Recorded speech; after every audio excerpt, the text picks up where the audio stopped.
திருப்பூர் மாவட்டம் பல்லடம் பட்டேல் தெருவில் தையல் தொழிலாளர் கூட்டுறவு சங்கம் உள்ளது. இங்கு 100க்கும் மேற்பட்ட தையல் தொழிலாளர்கள் கூலி அடிப்படையில் அரசு பள்ளி மாணவ மாணவிகளின் சீருடைகளை தைத்துக் கொடுக்கின்றனர். கூலி உயர்வு கேட்டு நீண்ட காலமாக கோரிக்கை விடுத்து வருகின்றனர். குறைகளை கேட்க சென்னையில் இருந்து வந்ததாக கூறிய அதிகாரிகளிடம் கூலி உயர்வு கேட்டனர். அதிகாரிகள் கைவிரித்ததாக கூறப்படுகிறது. அதைத் தொடர்ந்து அதிகாரிகள் செய்தியாளர்கள் வருவதை கண்டதும் புறப்பட்டு சென்றனர்.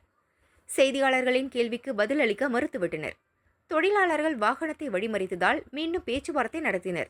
எனினும் கூலி உயர்வு பிரச்சினைக்கு தீர்வு ஏற்படவில்லை. குறை கேட்க வரேன்னு சொல்லிடுங்க. குறைய கேட்காம வாங்கிட்டு போங்க. போலீஸ் போய் கம்ப்ளைண்ட்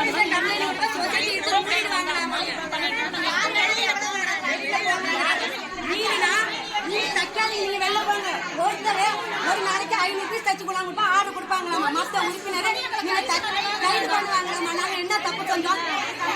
ஒரு நாளைக்கு 50 பீஸ் மேல தைக்க முடியாதுங்க. நீங்க கொடுங்க 400 பீஸ் கொடுத்து தச்சு கொண்டு வாங்க.